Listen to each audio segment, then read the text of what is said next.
And welcome back for our round 5 match here in Maitland, Florida. The Florida Midseason Showdown has been incredibly entertaining so far. We've watched 4 matches, each of which have been clean 2-0s. Round 5 now, both of these opponents are 4-0, looking to try and get one step closer to securing their top cut. We've got 6 rounds of Swiss action here before our top cut today. Now, one of these players is going to go to 5-0 and be right there, so close to clinching. What do you think, Brady? Looking at who we've got Anthony Sable and Zachary Likewig. It's looking like it's going to be an interesting matchup. Right. So, inside like my head, I'm looking at this, there's so much hyper offense here today. So inside this particular matchup, we have a Chiyu Fluttermane up against a Chinpao Dragapult.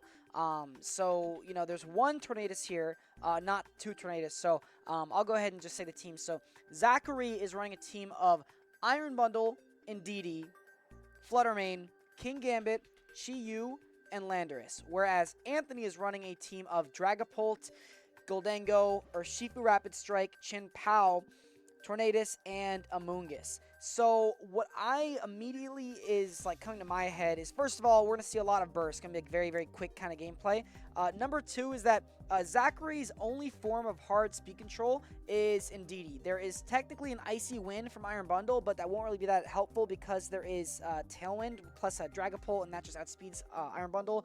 So I think from Zachary's side of things, we're probably going to see something like the Indeedee plus the King Gambit looking to make an appearance here, because I can imagine that Trick Room plus King Gambit can really punch a hole into Anthony's team, given that he has 2 Ghost types, and he does have an Urshifu Rapid Strikes, but the Indeedee does have the Rocky Helmet, so I want to expect Indeedee King Gambit from Zachary here. And the interesting thing here, we saw earlier the Armarouge without the Indeedee, go up against a Dragonite Chenpao. Now, the Dragonite is such a big threat because of its +2 priority extreme speed.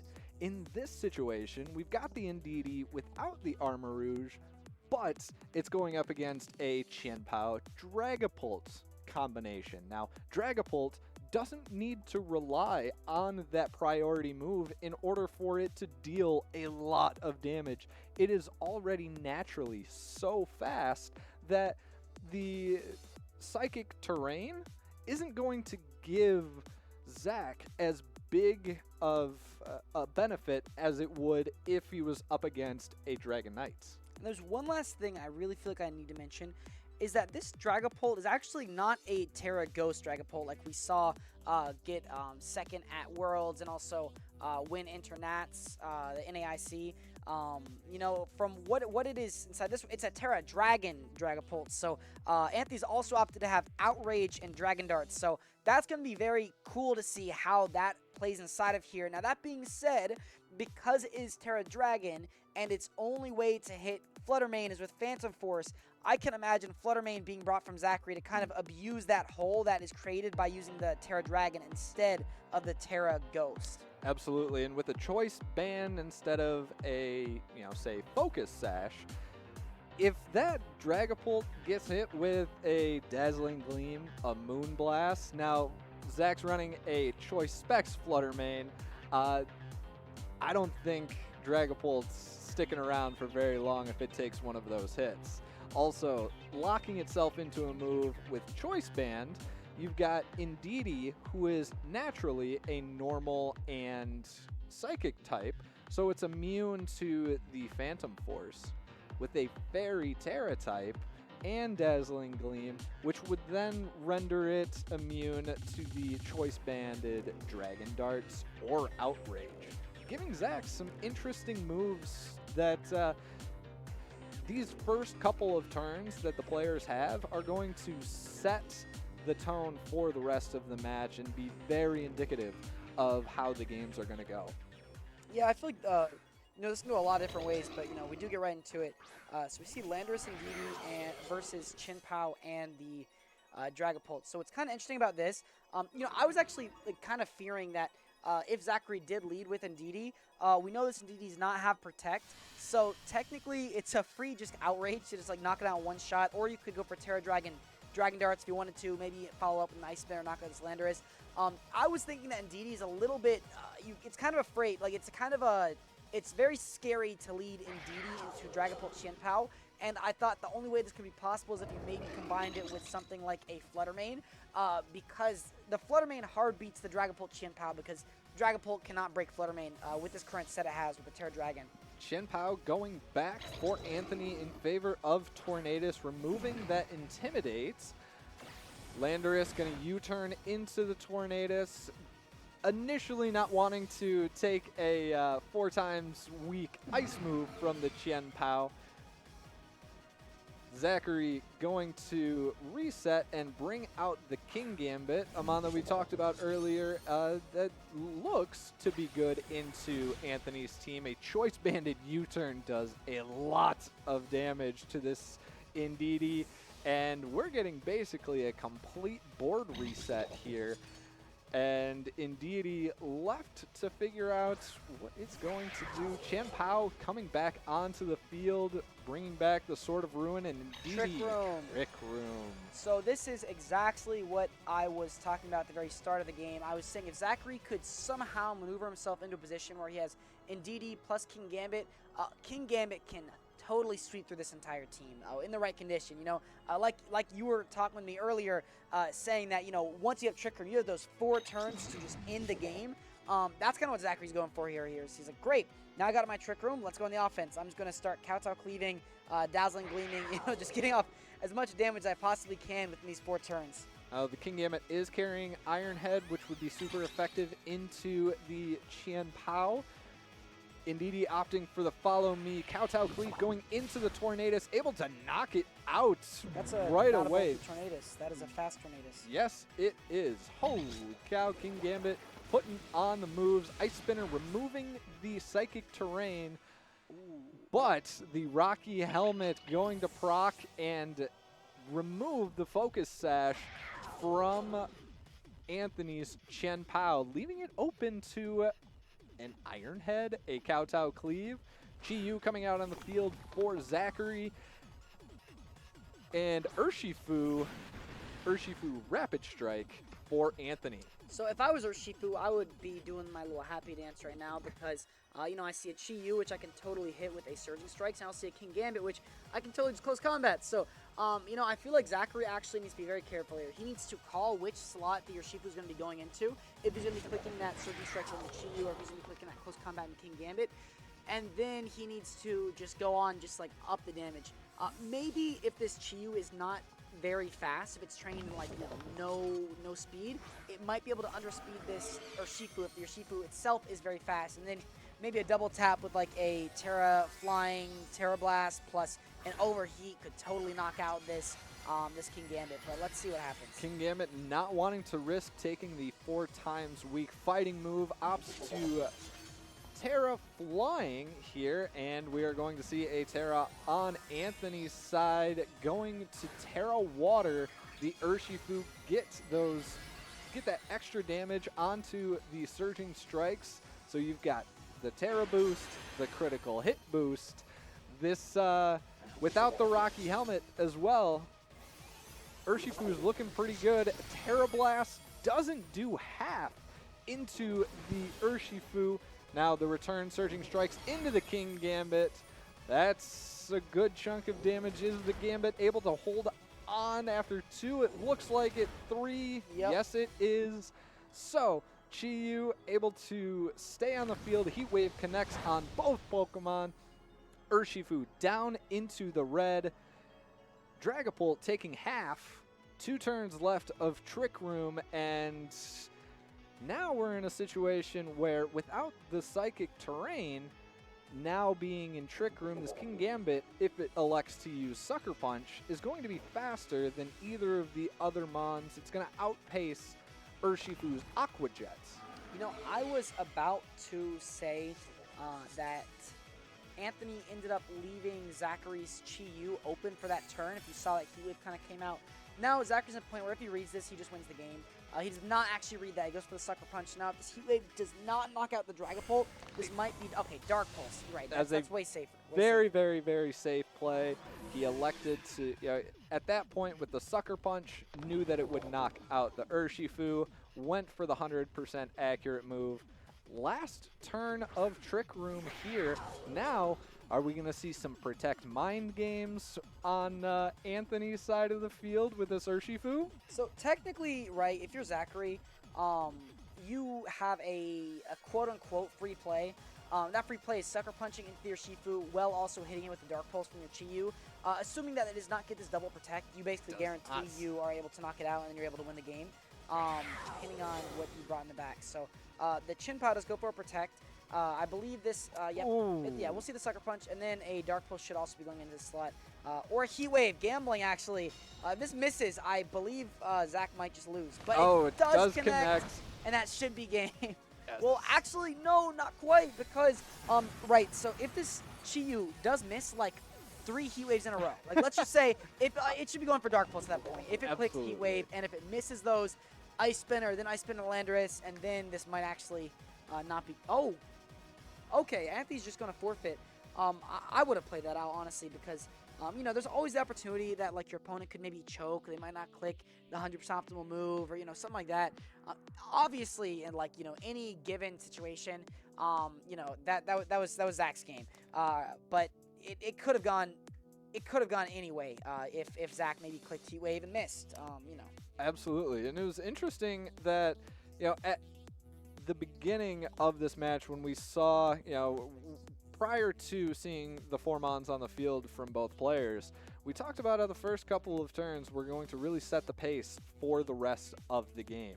And each of them, upon seeing their opponent's lead, decided they wanted to swap things out. We saw a raw switch from the Chien-Pao, a U-turn from the Dragapult, we saw a U-turn from the Landorus, and ultimately had a completely different board state, except that Zach was able to take advantage of all of the switching and get that Trick Room up. Yeah, I feel like the second that Zach got up the Trick Room, Anthony was really trying to get his footing.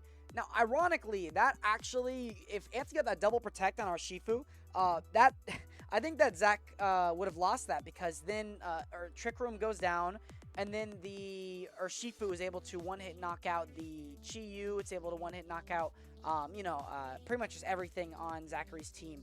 So that could have happened, but, luckily for Zach, that double protect did not come out. So going into game 2, I think that Anthony probably... Because turn 1, right, he led Dragapult Chien-Pao up against that Flood, or up against the Ndidi. In my opinion, right, you were in a great position. You should have gone the offense. You should not have switched out and tried, like, doing something cute, because then Trick Room got up, and then King Gambit got in, and then boom, that was game. It was so quick.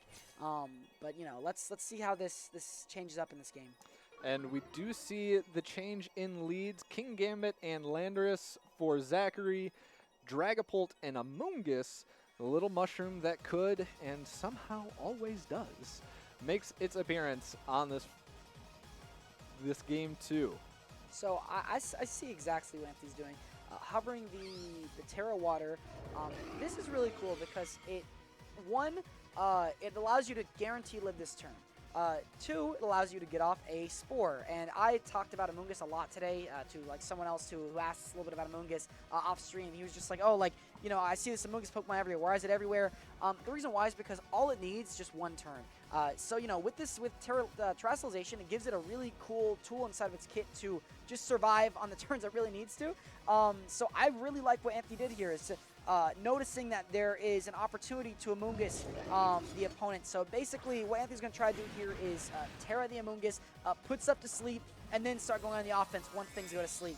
So let's see if it works out for Anthony, or if Zachary is able to maybe flinch like an Iron Head, or maybe double tap it with something and see if that gets a knockout. Well, he goes for the Terra Flying, appearing to want to put as much pressure onto the Amoonguss as he can.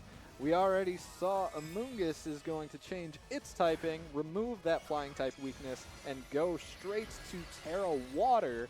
Now, Zach Gotta be hoping that if he targeted correctly, he can still remove this. A Stomping Tantrum into the Amoonguss doesn't do half, but the Rocky Helmet does proc. And here comes the Terra Blast into the Amoonguss. Is it going to be enough? No. Still living with about a quarter of its health, and King Gambit's going to sleep. That right there is why you use Amoonguss. If you notice, it just got its one turn. This is all it needed. Amoonguss has done its job, and it's going to do more because Amoonguss. He's eventually going to switch out probably, get his Regenerator back, reposition, get Dragapult in, and then just kind of start, winning. But it got its turn off. That's all Amoonguss looking to do. Terra well spent. Amoonguss is so happy. Now Amoonguss can switch out, restore some of its HP, and then, maybe do the same thing later in the game. But that was all it needed. Now, this is just really good if you are from the perspective of Anthony, because you're going to want to start knocking out this King Gambit as soon as possible so that you can start to sweep with your Dragapult. However, Iron Bundle comes out from Zachary. That's a cool adjustment. Interesting. Opting to bring out the Iron Bundle booster speed. Amoonguss, as you mentioned, going to get some health back, takes itself off the field, and out comes Dragapult. It looks like Anthony wants to go full-on offensive here. Searching Strikes into the Iron Bundle, and that is not a lot of damage.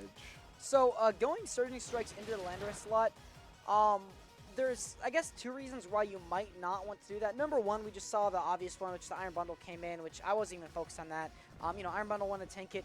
But number two is that by going into this Dragapult, you want to clear the way for it. So now if King Gambit one turn wakes up and goes for a Sucker Punch in the Dragapult, suddenly Anthony's Gambit of going for the Spore with the Trassalization did not work out, because if this King Gambit gets a one turn wake, like what I said, that would be really, really, really bad for Anthony. But Anthony looks like he's okay with totally risking it, and let's see if it pays off. Urshifu going for the Detect. The Iron Bundle in a pretty good spot here against two Pokemon that are weak to its moves. The Icy Wind is able to connect onto the Dragapult, does over half, but thanks to the Clear Body ability is not going to get its speed lowered. King Gambit stays asleep, and Dragapult is gone from the field for this turn.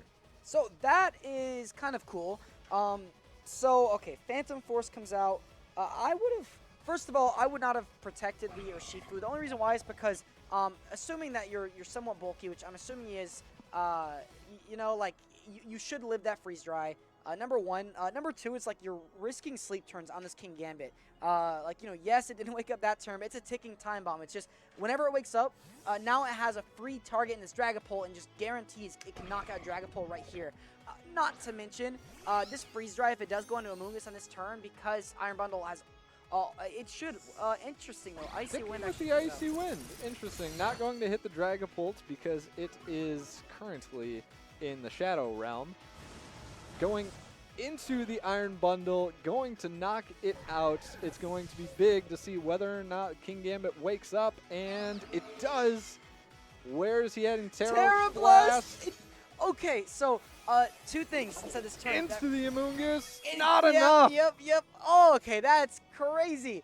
So two things that could have gone differently. Number one, if Iron Bundle would have freeze-dried into the Amoonguss slot, that was a pin. The only thing that maybe could have came out would have been like a Chin Pow, but even if that did happen and broke the sash, so I would have been fine with making that trade.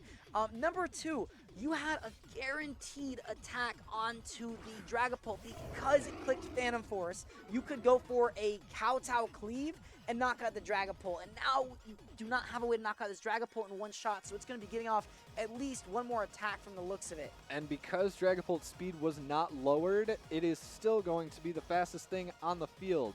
With Amoonguss not taunted, able to Rage Powder, the Sucker Punch from King Gambit isn't going to be able to go into the Dragapult. This is an interesting position for both of these trainers. It kind of feels like this turn might decide the rest of the match. Yes, I agree on that. However this turn goes, it'll set a tempo, because it looks like Anthony's about to lose two of his Pokemon. But if he can get off a lot of value with this one turn, like let's say if Sucker Punch comes out and then maybe a Stomping Tantrum or something, then suddenly Zach just wastes his entire turn. So we do see the U-turn come out to Amoonguss, and it looks like it was Kowtow Cleave or something that was not Sucker Punch coming out from the King Gambit, meaning that this Dragapult should be knocked out by the end of this turn. Now, it'll be interesting to see what comes in, because if it is something like maybe the Flutter Mane, then both these Dragon Darts could be redirected onto the Kingambit, but let's see what's in the back. Oh, it's Indeedee, and because Dragapult is where has the choice band, he's stuck. He's stuck using Phantom Force targeted into presumably that Landorus slot, but now it can't hit the Indeedee. Oh yeah, okay. If I was Anthony, I would just be really hoping, just really hoping that you could knock out the Indeedee with the one. No, okay, going into Urshifu. Yeah, no, that Indeedee was so good. That was such a a good great switch. play because now, Wow. additionally, the Indeedee is holding the Rocky Helmet. It uses Follow Me, and this Urshifu is going to take a lot of damage. So we see the Protect from the Urshifu. Indeedee using Follow Me in order to draw that Phantom Force and render it useless.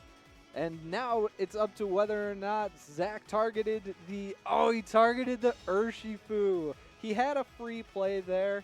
I think targeting the Dragapult, knowing that it was going to be left open, was the call. But now he's able to switch out the Dragapult and reset its choice banded move. So, like, okay, well, I do see that.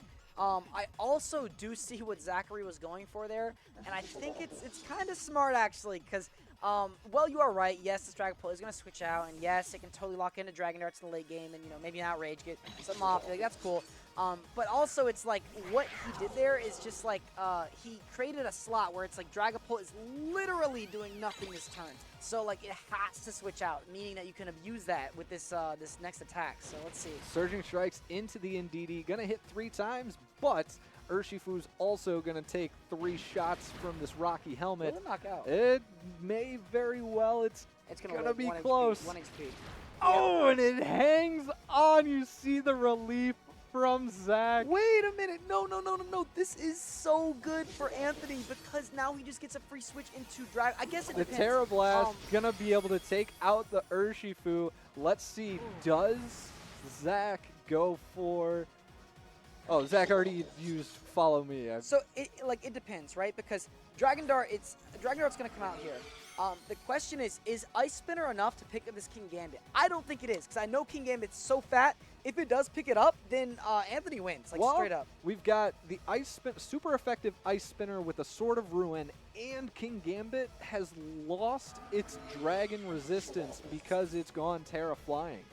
With the Choice Band Dragon Darts, that's going to hurt. That's true, and maybe there could be let's say a Landorus coming in here from the right slot.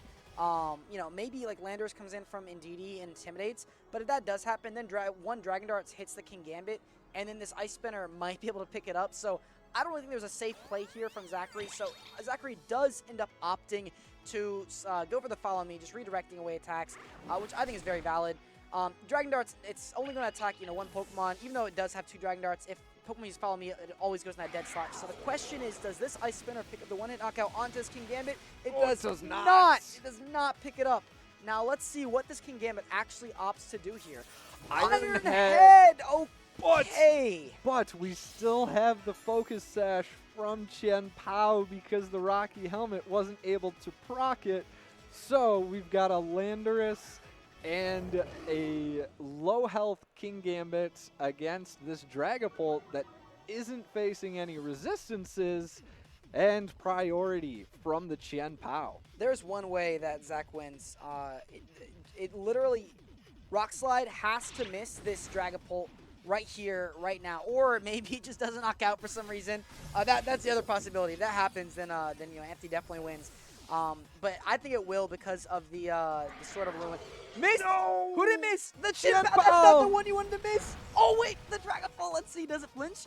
Okay, Oh. wow, we get a Game 3, our first Game Game 3 of the day. Oh man, that was crazy! Oh, man. Both players putting on a show here in this Game 2.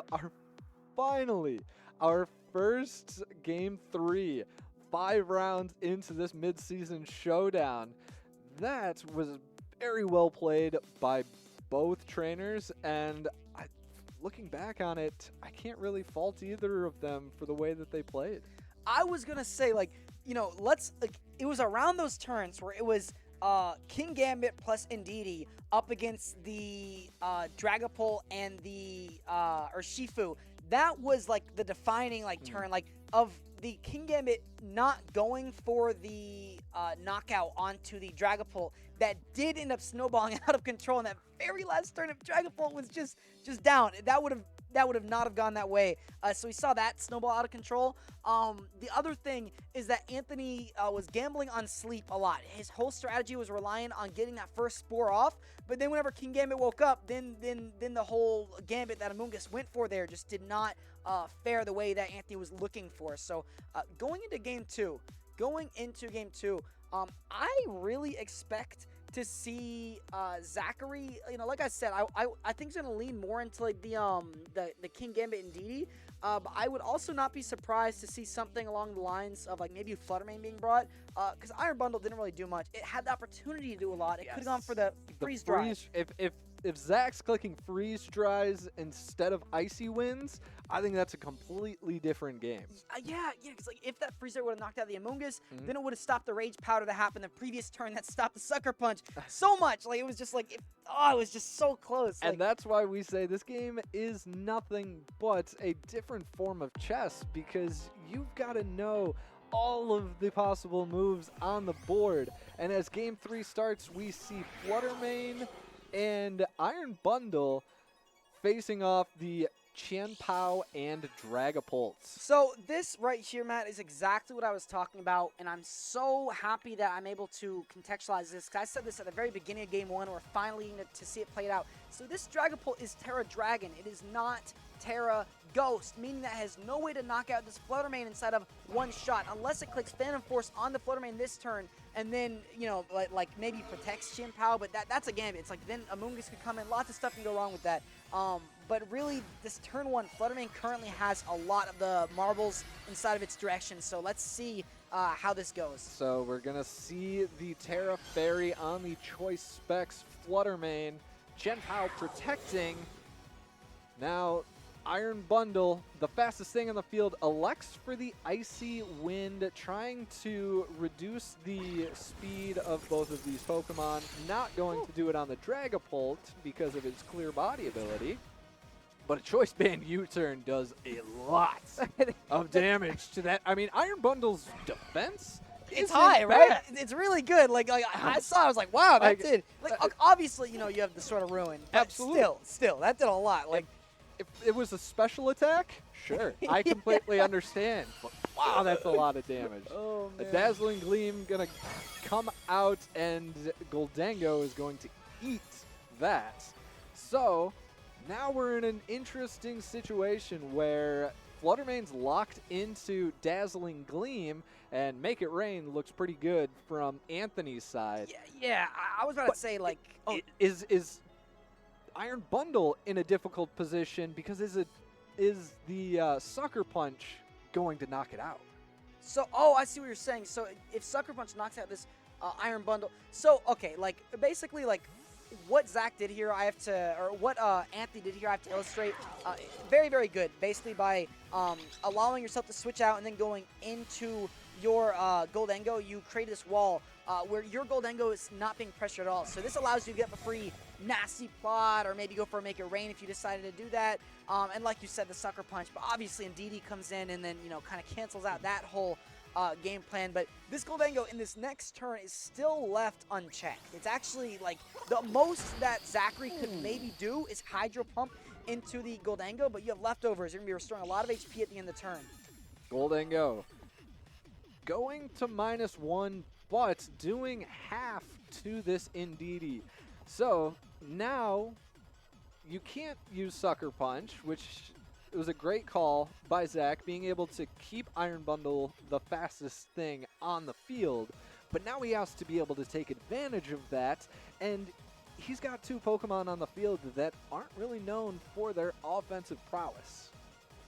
So Zach, I do like what Zach's doing by switching out his Fluttermane, trying to save for like later in the game, knowing it beats the Dragapult. preserving that one-on-one. Amoongus coming in from Anthony. Now, on the high Iron pump. That was gonna so good. eat the Hydro Pump.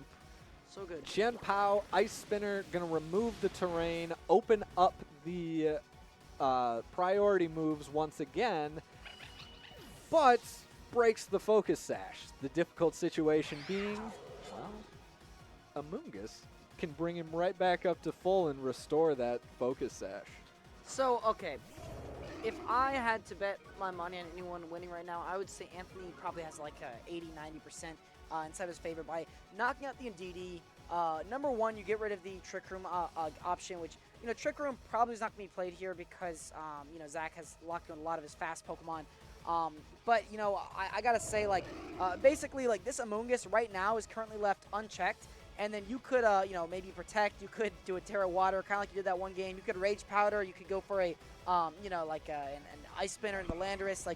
You just have so much opportunity to game on your opponent right here. For Anthony, it's like the ball's in your court. You just have to make a proper move that Zachary is not expecting. So if you're able to do that, then I think that Anthony can use this momentum to close out the game. I think this is a great illustration for potentially newer players that one of the things that you need to keep in mind when you're in this situation is, how do I lose this? Because you're in such a commanding position as the Iron Bundle freeze dries into the Amoongus, who protects Goldango, getting onto the field very safely with a Rock Slide, not going to do a whole lot. Rather than that mindset being, how do I win, being able to take note of the field and say, what do I have to do, or what should I not do to lose? So, to take that further, to really take that home, what Anthony identified how he could lose is by, Zachary clicking a Rock Slide and maybe flinching Chien Pao, maybe knocking out Amoongus because of the Sword of Ruin. So Anthony's done this twice in this set. Very, very genius, abusing the choice items, because we talked about this at the start of the day, having choice items on both the Fluttermane and the Landorus. So Hydro miss. It was a Hydro Pump miss. The dual connect, and Goldango flinches. Oh, we've just got to, need about 14 more of those, Zach. So, all right, we got a little bit of time to kind of break this down, because this does not look like it's going anywhere from the sounds of it. Okay, first of all, Iron Bundle can freeze dry into Amoongus. So Amoongus kind of incentivized Click Protect. But what Anthony has set up here is that the Landorus' Choice Scarf locked into that Rock Slide. So Goldango is not taking any damage from this Landorus at the very least. The only thing that Zachary can do to do any damage to this Goldango would be in the form of clicking something along the lines of like a Hydro Pump onto the Goldango. However, if it clicks Hydro Pump, that can be redirected by the Rage Powder from Amoongus. So all in all, Anthony has set up this board very, very nicely to where the only way he can lose is if there's back-to-back flinches. But let's see if that actually goes down. Nice play by Anthony, getting some more health on the Goldango. He's only about he's 45 HP away from being full, and Zachary, he's got the Choice Specs Fluttermane in the back, which by all means is going to do insane amounts of damage to both of these Pokemon. However, it can't do it to both. Freeze Dry going into the Amoongus, and Amoongus hangs on Rock Slide, misses the Goldango. That's good. I think that's the best case scenario for Zach, if he's going to miss. So good. Yeah, that's bad. If he is going to miss. But a part of Zach's game plan of going for this exact play of the Rock Slide plus Make It Rain was that you flinch the Goldango, because then you could win. But now that it just got off to Make It Rain because that Rock Slide missed, now this Goldango, or this Landorus, is locked into Rock Slide for the rest of the game, and there's a Goldango right in front of it. So this Landorus cannot touch Goldango, which means the only way that Zach can touch this Goldango is if he locks in Shadow Ball into Goldango with this Fluttermane. Now the only problem with that is there's a Dark type Chien Pao in addition to that. So this is very well-y positioned from Anthony here. And Anthony still has his Terra. So he can go ahead and remove that Ghost type weakness, but there's still technically an out here for Zach if he is able to get a potential critical hit into the Goldango. With the Landorus being choice scarfed, it should be the fastest thing on the field right now. So Anthony we're Green is still going to be choked. relying on these rock slide flinches, I think. Okay, so I need to say this. There was, like, in my opinion, in this exact turn, there's no reason to go for Terra because this loses if Zach decides to get frisky and just decides to play like a Moonblast. Well. Or like, get a knockout. Because if he goes for the Moonblast, I mean, I guess. No, like, Anthony's really far ahead, actually. Zach but looks Shadow like Ball he's... comes out. Okay. Zach looks like he's admitting to his outcome here. The Make It Rain isn't able to knock out the Fluttermane. However, with 3 Mons left on Anthony's side, I think we can go ahead and wrap this one up. The Sucker Punch, the Make It Rain, the battle was canceled. So Anthony does end up winning that. I just need to make like a little case study, just like a little like highlight in this. For future reference, like what Anthony could have done is just click double protect, because number one, it accomplishes 2 things. Number one, you get your leftovers recovery on your Goldango. Number 2, you get to scout to see if the Fluttermane locks into Shadow Ball. Because if you see the lock into Shadow Ball, great, then Terra next turn. But if you see the lock into Moonblast, it's like, okay, I don't have to Terra. So I understand that Anthony also had Phantom Force, Dragapult into the back, so it was probably over. But just for good, finding that consistent route to 100% win condition, stalling it out 1 extra turn to guarantee the victory is always worth it. But all in all, though, I thought Anthony played that excellently. I loved how he kept switching into Goldango up against like the choice scarf Pokemon or like the choice specs Pokemon like on Zachary's team. So like for example, like Zach clicked Rock Slide, Goldango came in, and then Landorus was doing nothing up against Goldango. That was brilliant. And same thing with the Fluttermane. Fluttermane clicked very tight move, and then Goldango came in. Same board. It was brilliantly played. Very, very well played. Anthony moving to 5-0. All but securing his position in our top cut here at the Florida Midseason Showdown.